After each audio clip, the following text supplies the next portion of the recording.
Also, when you get promoted to senior levels, that range expands. Your annual bonus range also expands. And you also get more stock refresh awards.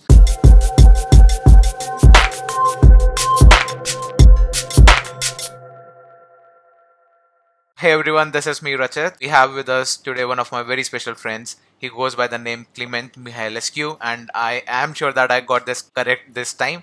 Yes. Yeah, so today we are over here to talk about various aspects from the life of a software developer based in US versus India. And we have jotted down around 8 points, so to speak, and these are going to cover different categories like compensation and other things. So yeah, that's about that. Yeah, I'm excited to see like how India fares versus the US, what the similarities, what the differences are. This is going to be exciting. Cool. So I think major audience would be interested if we start with the compensations first. Clement, you have been staying in US for a fair amount of time, and I am sure that you have a good sense of what do the salaries look like if you talk about graduates straight out of college. So can you give me an idea about the top paying firms and what do their compensation look like? Yeah, so I think software engineering is a very high paying job in the US. But within software engineering, there are certain firms that pay much more than other firms. So the biggest ones are going to be, the big tech companies, FANG, so Facebook, Google, Amazon, Microsoft, all of those. Then there are a few other firms that pay also very well, but that don't necessarily fall into that big tech category, like hedge funds or high frequency trading companies, finance companies like Two Sigma, Citadel, those types of companies. And then there are also startups. And within startups, there are different kinds of sizes, like Uber and Lyft. They're definitely not startups anymore. They're public companies, but they used to be startups, and they used to pay pretty well, with slight differences compared to FANG. And then smaller startups will pay a little bit worse, and so on and so forth. All right, that's good to know. What about, can you talk in terms of numbers? Like, for example, you have mentioned quite a lot in your videos as well that FANGs are really rewarding. So can you give an idea of what we are looking at over here?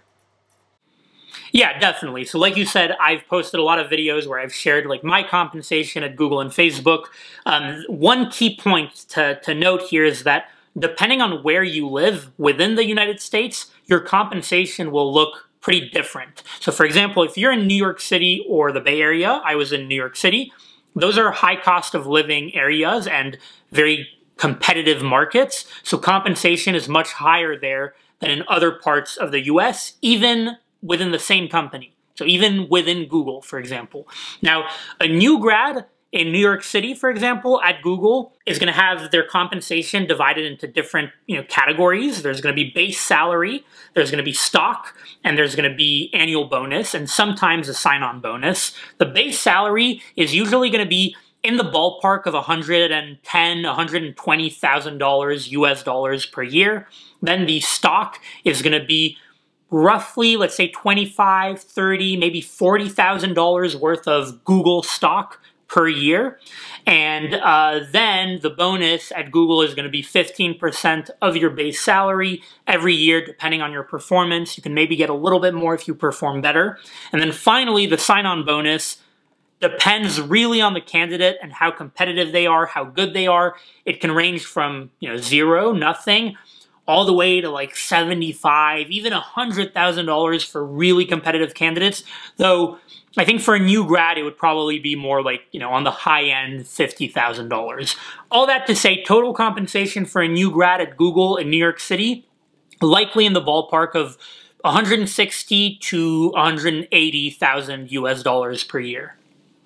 That's good to know. And just to talk in terms of INR, that's crazily very, very huge figure that you just said. For example, $170,000 it's like 1 crore 27 lakhs, and that's quite a lot of money if you talk about Indian software engineering salaries. Just to deep dive into this, how many stocks did you say Google gives to software graduates for the first year? So it's always going to depend on the candidate, but for example, me, I got a 4-year stock award, so it's given over 4 years, and it was 135 shares. So divide that by 4 to get the number of shares per year, and then you look at the current stock price to see how much it's worth, and for me it was worth roughly $30,000 per year worth of stock back in 2017 when I got the offer. Yeah, so that's crazily very high because I mean for India you will probably get 30,000 US dollars stocks which will vest for 4 years. Right. But the thing is, in India, that gets you much farther, right? Because the cost of living is very different. Correct. Right. And the funny thing, though, is that, admittedly, like these US compensations, they do sound insanely high, and especially as you grow in level, like as soon as you get into L4 with a couple of years of work experience, then that stock can turn into $90,000 per year. Like when I was at Facebook as an E4, it was $90,000 per year that I got. So, it goes, much higher. But the cost of living in New York City is also like insane compared to, I think, India. Right. The cost of living is much less in India as compared to US. But I guess if I can ask a question here, because I'm very curious. So right now in the US, I feel like we're in this period of time where software engineering, especially at the big tech companies, like it's a very lucrative job. It's a high-paying job. It's a highly coveted job. In other words, it's a job that a lot of people want. It's almost comparable to, let's say, like a doctor or a lawyer. Doctors and lawyers used to be the big, high-paying jobs in the US, but now software engineering and big tech is comparable to that. And you need less education and you have better work hours. Is it the same thing in India? Like, is software engineering kind of on the same level as a doctor in India? All right. So the thing is, if you're talking about India, there is this trend that even students from mechanical engineering are now trying to get into software engineering. So if you compare the average salaries, software engineering is a very booming area if you compare it with other sectors like of engineering. But if you talk about lawyers and doctors, first of all, I mean, doctors, of course, I would say that they are really well-paying jobs, but the amount of time you spend in education and the cost that is associated with it is huge. For example, I know that there are my cousins who are being doctors and I respect that profession a lot for multiple aspects and we'll cover that later. But if you talk about especially doctors, they are still studying and I'm over here making money and I'm getting promoted. Sometimes quite comes to them that they are just studying and that phase is too long. But of course, it's very rewarding after that and the work they do is totally different. So it's totally different than what a software engineer does and they can't make mistakes. So it comes with different challenges and I think doctors are still more respectful over here and they should be. If you talk about numbers, like generally software engineers won't be able to cover that much. Yeah, so it's interesting. I think what you're describing is very similar to the US. Like to be a doctor, you have to go through far more education. You are, it's still probably to the general population regarded as maybe like a better career, but there is now this booming software engineering industry where, especially at the big tech companies, you can kind of compete with doctor salaries, but just far earlier in your career. But obviously, like you said, they're like very different careers at the end of the day and different jobs.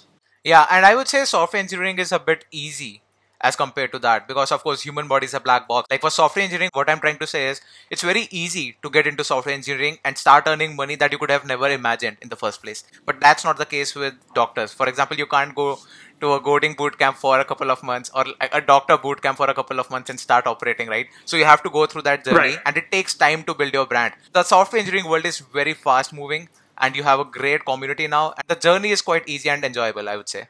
Yeah, and we'll probably talk about this more on the video on my channel where we talk about like what kind of background you need to get into software engineering, and I'm curious to hear about how it is in India. But I do agree with what you said. Like basically, I always recommend to people, especially people who don't know what they want to do with their lives and they just want to make, some good amount of money, for example, I just tell them, get into software engineering. But we can talk about that a little bit later. Why don't we talk about like the various types of companies? We talked about FANG and mentioned startups that might pay a little bit less than FANG. But I'm curious, is that actually the case in India, that startups pay less than FANG, or is FANG like not, the highest paying software engineering job there? Clement, I'm glad you asked this question because I've been meaning to debate over this with you even when I watch your videos. Like I know that you really worship FANG a lot and you are a big fan. I am as well, but at the same time I have seen that that's not the case in India. For example, you can see a bunch of startups who are ready to pay even much more than what FANG companies are currently paying. So the base salary, if you talk about that, the FANG companies are really paying very less. Like I'm saying very less. Really? If you talk about the base salaries in India, yeah. Just to give you an example, probably you can say that 2 years or 3 years back, Google or Microsoft, they used to give only a base salary of 12 lakhs. If you talk about US dollars, it will come close to around, I would say, only $16,000 annually. All right. Okay. And Yeah. and to give you an example of startups, they can be paying something like 26 lakhs, which comes down to, let me check, close to 30,000 US dollars. All right. So that's a huge difference, as I've spoken. And even if you talk about the stock compensation that FANG usually gives, it is not that much, as I'm saying. Like they will give you $30,000 vested over a period of 4 years. That's interesting though, because like in the US, and here, I want to make it clear that I am not like a voice of authority on this. I'm sure that there are exceptions and everything, but from what I've seen, like startups, especially, like medium-sized startups, have a very hard time matching FANG salaries. And, people who go to startups usually do so not because they get paid more because like they're passionate about the startup, or they want to take the risk for the potential of a high reward. In India, the issue is not about the number of jobs. The issue is the number of people that we have, right? And not everyone can go to FANG. And if you talk about university graduates, it's like a marketplace over there, because companies go visit campus and they hire people from there to meet the competition.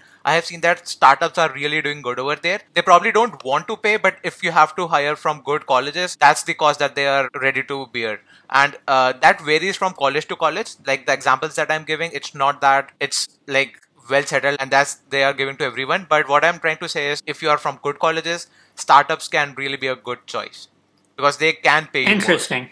Yeah.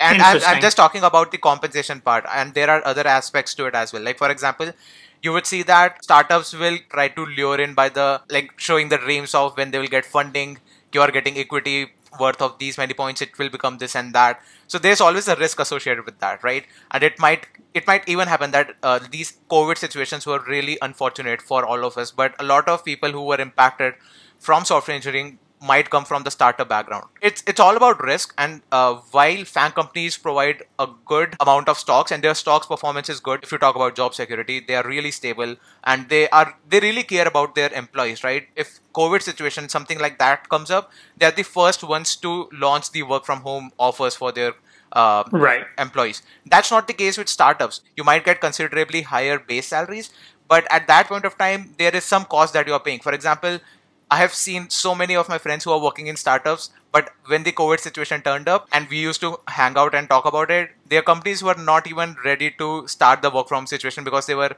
thinking that the business might get impacted. So, and the HR, and when the government is issuing out like mandates, or if they are issuing out advices, the HR of their firms were like, it's not a mandate, all right? It's an advice that government has issued. So they were treating it exactly how developers treat warnings. It's not an error, bro. It's a warning. Let's just ignore it. Right. Yeah, when you have like a medium vulnerability in an NPM package, and you're like, okay, I'm going to just like push that aside for now. Exactly. Okay, so Rachid, we've talked a lot now about all of these differences, but one thing you haven't really given me is an example, like in detail, of what a FANG offer, for example, would look like in India, especially bonus, stock-based compensation, all of that. Like, for example, when you were at Microsoft. Cool. So, if you talk about FANG companies in India, first of all, they take advantage of the fact that they are like something which really a lot of people are desperate about. A lot of university graduates are probably trying their best and it's their dream job. So, what I have seen is they really pay less base salaries, and they try to match it up with their stock compensation. I'm sure that that's how the structure lies within US as well. But in India, it's especially very, very less if you talk about the base salaries. It might look something like 12 lakhs 2 to 3 years back. They might have bumped it up to 15 lakhs in India. So that's the base salary that you're going to get for your first year. Other than that, FANG companies very sweetly polish up university graduates by saying that you will be getting something like 45 lakhs per annum and something like that, which is not totally correct, because if you talk about base salaries, that's something which you will make annually. But if you talk about joining bonuses, it's not that you are going to get 5 lakhs of joining bonus straight out front. it's split it over 2 years probably. So you might get 2.5 lakhs in the first year, followed by the other half in the next year. If you quit in between, you have to give that back. Other than that, the biggest issue that I have seen is the FAANG companies, they give stocks which will be vested over 4 years. If they are saying that you are going to get 30,000 US dollars, which is close to 22 lakhs in Indian rupees. So you're not going to get that straight out in the first year. It's being vested over 4 years. So you only get 25% part in the first year. And if you talk about some companies, they do not even follow the 25-25-25 split.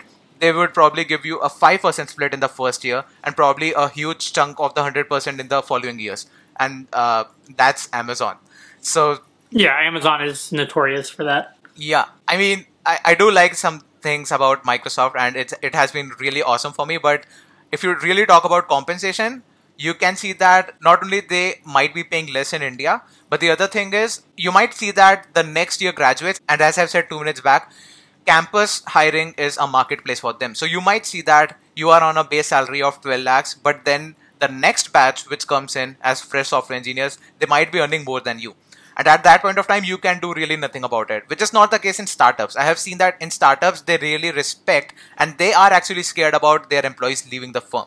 So they can't do some things like that so trivially. And I have also seen a lot of startups, and of course, everyone has to respect the marketplace. If you're going to campus hiring and you want the best software engineers, you have to beat the other competition. If you are Google and Microsoft is paying probably 20 lakhs as a base salary, you can definitely see that Google also starts paying probably 22 lakhs of base salary to freshers. So it's a marketplace, and I've seen that startups, since they want to hire good engineers, they will pay a huge amount of base salaries. Not only that, if the next batch, they have increased base salaries drastically, let's say from 12 lakhs to 18 lakhs, they also make sure that the previous batch hire, like if this is 2020 hiring, so they also increase the 2019 batch salaries as well, which is something which is so cool, Right. and people really respect that. I've seen that happening in startups, but for a lot of FAANG companies, you don't have the liberty, and it's a difficult process as well. Of course, it's a huge firm. I don't doubt the process. Like I am sure that it's a tough problem to handle, and we are not finance guys, so it might be easy for us to comment upon it.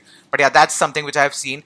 Yeah, that's interesting. I mean, one thing I will say about the FAANG companies, which I guess makes sense, and you touched on that, is that because they know that so many people really look up to them and really consider them their dream job. And I've seen that, like, for instance, a large portion of my audience on LinkedIn is from India, and I see how much people in India, like, really consider Google, for example, a dream job, almost, like, more so than in the United States. And I think because of that, they might be able to afford basically giving slightly lesser offers because they know that people will still value them, you know, more than maybe a startup. But one thing I wanted to say, that you said about the confusing offers with the vesting and all that, I have seen startups in the US kind of take advantage of that, where you'll have a startup that will give an offer to a software engineer, like a new grad, for example, and they'll tell them, you know, you're making $400K a year. And you're like, whoa, $400K a year? That's insane. And then you realize that, you know, $250K of that $400K a year is in stock options, for example. And those stock options are actually worth zero until the startup actually, you know, IPOs or gets bought out. And sometimes the startups are not going to IPO or are not going to get bought out. They're just going to fail. Obviously, you know, you're banking on the startup doing well, but that can also be misleading. Like, basically what I'm trying to get at is that I feel like regardless of what company is giving you an offer, as a candidate, you have to try to educate yourself on the terms of the offer and what exactly it means, because yes, you might otherwise get kind of like tricked or confused into, you know, an offer that's not actually what you think it is. Right. And yeah, that's totally correct. And again, I want to say this just to make things clearer. I am saying that FAANG companies might not pay that much to freshers, but over the period of time, they really add value. Like, even if you talk about India, their stocks are really well performing. So it might sound that the stock value is also less, but over the years, it grows a lot. And if you talk about Microsoft, if you'll see the stock trend, it's amazing to see. Like, it's always growing up. It has never went down. It's performing really super well. And they even if you talk about $30,000, and the performance of Microsoft stocks has been so damn good that it quickly doubled for me in a very short amount of time. Like, it's been around 1.5 or close to 2 years that I worked for them, and in that amount of time, it was almost double the value. So in that sense, Yeah. a perfect way. Or also, I've seen that the annual bonuses in FAANG companies, they are also generally good. And other than that, you also get, and other than that, you get the cash compensation as an annual bonus, but you also get stock refresh award, which is nothing but every year based on your performance, there is a range of so many stocks that you can get annually based on your performance, and that's something extra. And that's something which they also do not count in their CTC. Also, when you get promoted to senior levels, that range expands. Your annual bonus range also expands. And you also get more stock refresh awards. In long term, I can say Microsoft or any other FAANG companies can actually compete really well with the other startup offers, which are ready to pay you more. Yeah, like in the US, as you get higher and higher in a FAANG company, the compensation becomes like pretty obscene. Like it is insanely high. Even me, remember at Facebook, my L4 or E4 compensation was already like pretty damn high. Yeah. And then you get into E5, E6, and what sucks is that like it gets really hard for a startup to hire someone who's an E6, because how can a startup afford like, a $700,000 compensation package that Google can offer to an E6 or to an E7, But anyway, that's sort of how it is in the US. Yeah, that's right. I do want to ask one question now. I just wanted to talk about how the job negotiation looks like in US, because in India, I mean, everyone is doing their job. Their job is to get the best candidate at the lowest cost possible. That's something which we should, of course, first accept. But what I have seen is, in India especially, if you're trying to change your job from a FAANG company to a startup, the HR from the startup would say that, you know what, a lot of your compensation goes into stocks. So we have bumped your base salary quite a lot. And that's something that you will get annually. So they'll try to basically bag you down. If you talk about the reverse, if you are going from a startup to a FAANG company, I've seen that the HR from FAANG companies, they try to do the similar thing.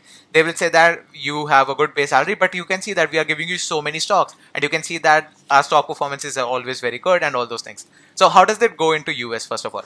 I mean, first of all, it definitely depends on the recruiter. I think that a good recruiter usually is not super like deceiving, and they're not really trying to trick you. But there are some recruiters that do kind of what you said, and that do it almost, not maliciously, but in an effort to kind of lure you in without necessarily giving you the full truth.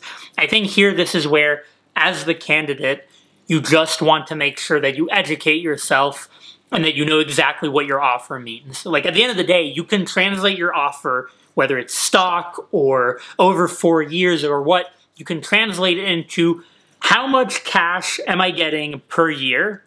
That's what matters, right? And from there, you make your decision. Yeah, and exactly. So I have also learned this from experience, and I feel that if you have the maturity, if you have educated yourself on this aspect, like not being manipulated by recruiters, and of course not all recruiters are like that, as you have said. I have seen a lot of recruiters are really good, and they understand your situation, and they try to make the best possible room for both of you to be really happy. So that's one case, but you really need, especially if you are a graduate and you don't know a lot of these things, it's better to educate yourself so that you know what you are signing up for. And it takes time to build that understanding, and you should definitely invest time in building that understanding, because it's going to like really impact your negotiations a lot. Yeah, and a good way to educate yourself on all of this is by checking out my YouTube channel and your YouTube channel. That's a shameless plug, bro. Shameless plug.